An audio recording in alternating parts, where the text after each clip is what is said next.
Salut tout le monde, je m'appelle Gina. Dis-moi, t'as déjà foiré un truc dans ta vie que tu ne savais pas du tout comment réparer après? Et tout ce dont t'avais envie, c'était qu'une personne apparaisse à côté de toi pour te donner des conseils et règle tous tes problèmes. C'est ce qui m'est arrivé un jour. Mais tu ne croirais pas qui c'est qui m'a montré le bon chemin. Abonne-toi à la chaîne et je te raconterai mon histoire incroyable. J'avais 20 ans à l'époque et je ne faisais vraiment rien de ma vie. Je ne faisais pas d'études et je ne travaillais pas. Non, je vivais juste chez ma mère et je dépensais l'argent qu'elle gagnait. Bien sûr, elle n'était pas d'accord et elle essayait toujours de me trouver un petit taf. Mais c'était inutile, donc je me suis juste laissée aller. J'avais l'impression d'être dans une sorte d'impasse dans ma vie. Les gars avec qui je traînais étaient comme moi. Ils perdaient leur vie à ne rien faire. Il n'y a qu'avec eux que je me sentais bien. Donc je m'enfuyais de chez moi juste pour passer du temps avec eux et écouter Jeff jouer de la guitare. Mais tu sais ce qui était bizarre? J'avais tout le temps le même rêve. J'étais dans un labyrinthe énorme et je n'arrivais pas à m'en sortir. J'étais toute seule et personne ne pouvait m'aider. Mais un jour, une personne bizarre est apparue dans mon rêve. J'étais dans le labyrinthe comme d'habitude quand je l'ai vu devant moi. Il était habillé un peu bizarrement et il m'a dit qu'il m'expliquerait comment m'en sortir.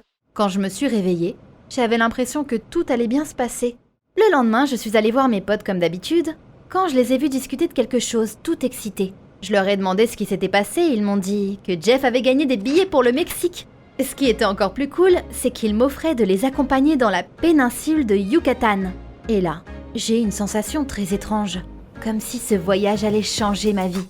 En bref, j'ai accepté, je suis partie emballer mes affaires sans réfléchir. C'est comme ça qu'on s'est tous retrouvés dans une petite ville au plein milieu de la jungle. On marchait dans les rues parmi d'autres touristes et on regardait les différentes boutiques de souvenirs. Quand quelque chose a attiré mon attention, je me suis approchée de l'un des magasins et j'ai vu une statuette sur un bureau. Comment c'est possible? C'était le mec bizarre que j'avais vu dans mon rêve. J'ai demandé au vendeur qui c'était et il m'a dit que la statue représentait le dieu du destin. Il avait été adoré par l'ancien peuple maya qui vivait sur cette terre. Il m'a expliqué aussi qu'il y avait un temple construit en son honneur, pas très loin de la ville. J'avais tout de suite envie d'y aller. J'ai demandé à mes potes si ça leur disait d'aller faire un tour dans la jungle pour retrouver le temple. Et ils ont accepté.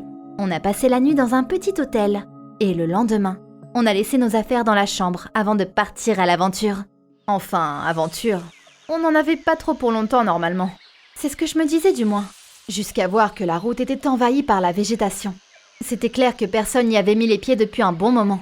Après quelques heures, on avait enfin trouvé une clairière. Mais on a été stoppé net dans notre élan. Il n'y avait pas de temple, mais il y avait quelque chose de beaucoup plus grand devant nous. Un labyrinthe énorme avait été creusé dans le sol. Il avait l'air ancien, mais bien conservé. Je me suis tout de suite souvenue de mes rêves, et je me suis dit que de telles coïncidences, n'en étaient pas quoi. Jeff a suggéré qu'on marche un peu dans le labyrinthe, donc on l'a suivi. C'était vraiment cool à l'intérieur.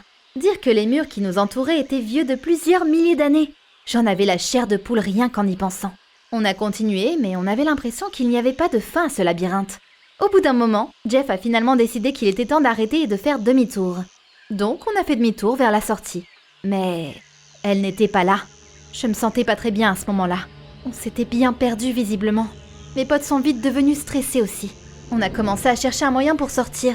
Mais on a continué à se retrouver dans des impasses. Je regardais autour de moi en espérant voir la sortie du labyrinthe, quand j'ai remarqué une silhouette dans l'un des couloirs. J'ai crié « Hé, qui est là ?» avant de partir dans la direction de la silhouette. Mais quand j'ai tourné un coin, j'étais face à une autre impasse. Elle est où la silhouette que j'avais vue là? Ou peut-être que je venais juste de l'imaginer? J'ai décidé de rattraper mes potes pour ne pas prendre de retard. Mais comme j'avais pris un autre chemin, je n'arrivais plus à retrouver mes potes. Je les ai appelés, mais personne ne me répondait. À ce moment-là, je me suis demandé pourquoi j'avais eu cette envie de partir à la recherche d'un temple mystérieux perdu dans la jungle. J'ai commencé à courir partout dans le labyrinthe, à la recherche de mes potes, mais sans succès. J'étais hyper fatiguée et j'avais vraiment soif.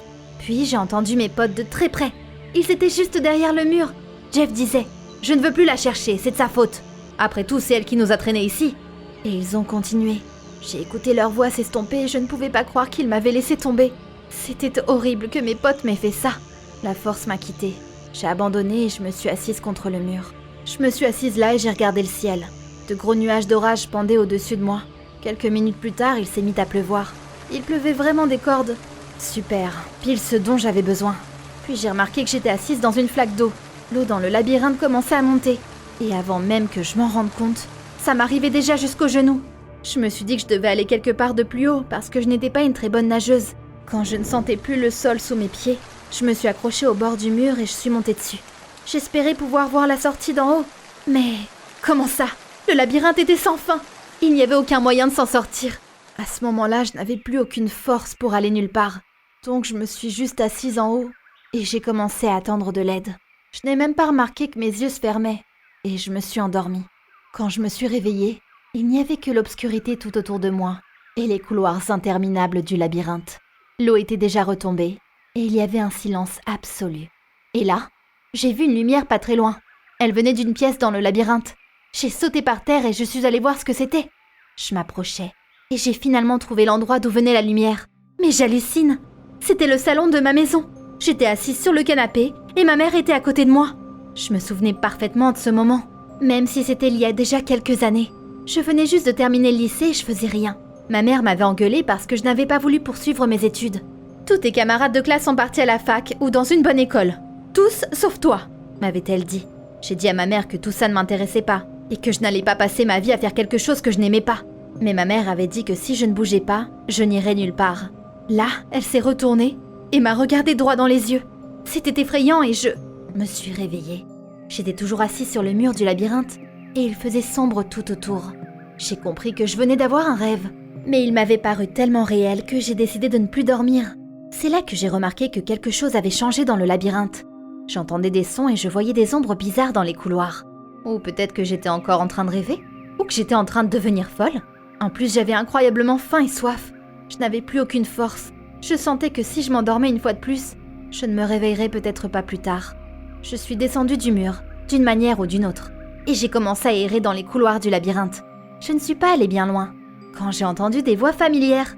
C'était mes potes. J'étais tellement heureuse que je me suis précipitée vers eux, avec le peu de force qui me restait. Je les ai vus au coin. Ils étaient assis contre le mur et parlaient tranquillement. Quand Jeff m'a vue, il a dit qu'ils n'avaient pas réussi à sortir du labyrinthe, et qu'ils étaient épuisés. J'ai répondu que j'étais au bout de ma vie aussi. Il nous a suggéré de nous reposer un peu et de poursuivre notre voyage après. Je me disais que c'était une bonne idée, et je me suis assise à côté de mes potes. J'ai fermé les yeux, et je me suis très vite endormie. Dors, Jenna. Pourquoi s'embêter à faire quoi que ce soit? C'est inutile de toute façon, ai-je entendu dire. Là, je me suis rendu compte que ce n'était pas Jeff qui m'avait dit ça. C'était ma voix intérieure qui m'avait dit d'abandonner. Je me suis réveillée instantanément, et j'ai sauté sur mes pieds. Mais il n'y avait plus personne. J'ai eu encore plus peur, et j'ai décidé de ne plus m'arrêter. J'ai traversé le labyrinthe du mieux que j'ai pu en espérant que j'aurais la chance de trouver la sortie. Mais ça devenait de plus en plus dur avec chaque pas que je faisais. J'étais prête à tout abandonner et arrêter de résister au destin. Quand d'un coup, j'ai tourné un coin et je me suis retrouvée dans une grande pièce. J'ai compris que j'étais enfin là où j'étais censée être. Non, je n'avais pas trouvé la sortie. Mais juste en face de moi, sur un trône de pierre, était assis le dieu du destin. Celui que j'avais vu dans mes rêves. Il m'a regardé puis il m'a souri. Et honnêtement, le sourire était vraiment effrayant. « Eh bien, nous y voilà, Jenna. Cela fait très longtemps que je t'attends, » a-t-il déclaré. Je lui ai demandé ce qu'il voulait de moi en bégayant. Il m'a répondu que je n'étais pas arrivée dans le labyrinthe par accident. C'était ça le temple, et il y vivait. Les anciens Mayas y envoyaient les jeunes hommes pour en faire de vrais guerriers. Ceux qui n'abandonnaient pas devenaient de vrais maîtres du destin. Et les faibles y restaient pour toujours. Parce qu'au final, la vie était comme un labyrinthe. Si tu ne bouges pas, tu ne survis pas. C'est à ton tour de décider de ton sort maintenant. Tu es coincé dans une impasse dans la vie. Et si tu ne bouges pas, tu y resteras pour toujours. Je n'ai jamais eu aussi peur de toute ma vie. J'ai commencé à courir. C'était très dur. Je suis tombée plusieurs fois, mais je me suis relevée à chaque fois. Et j'ai continué à courir. J'étais prête à tout pour m'échapper de cet endroit. À ce moment-là, j'ai fermement décidé que si je sortais du labyrinthe, je commencerais une nouvelle vie. C'était au petit matin que, complètement épuisée, j'ai finalement trouvé ce que j'avais passé toute la nuit à chercher. La sortie du labyrinthe. Je ne me souvenais même plus comment j'ai réussi à revenir à l'hôtel. Quand je suis rentrée dans ma chambre, j'ai vu tous mes potes dormir paisiblement dans leur lit. Ils avaient visiblement bien fêté leur retour. Jeff m'a regardé d'un air endormi et m'a demandé « Oh, t'es de retour? On te cherchait. Mais on n'a pas réussi à te retrouver. » À ce moment-là, j'ai compris que ce n'étaient pas vraiment mes potes. Ils s'en foutaient déjà de leur propre vie, donc ils donnaient encore moins de valeur à celle des autres. Je n'ai même pas pris la peine de leur expliquer tout ce que j'avais appris dans le labyrinthe. J'ai juste fait mes valises et je suis partie. Une fois dans l'avion, je m'endormais un peu. Quand j'ai réfléchi à ma nouvelle vie, qu'est-ce que je peux bien faire pour me reprendre en main? Déjà, je devais m'excuser auprès de ma mère. Puis peut-être m'inscrire à la fac, trouver un job. Puis j'ai réfléchi à ce qui m'était arrivé dans le labyrinthe. Est-ce que j'avais vraiment rencontré le dieu du destin? Ou est-ce que je m'étais juste imaginé tout ça? Peut-être que j'avais halluciné avec la fatigue. Tout est possible. Mais c'est qui m'avait fait changer ma vie? Qui m'a donné un moyen de me sortir de l'impasse? T'en penses quoi, toi? Tiens, dis-moi tout dans les commentaires. J'espère que je ne rêverai plus du labyrinthe maintenant.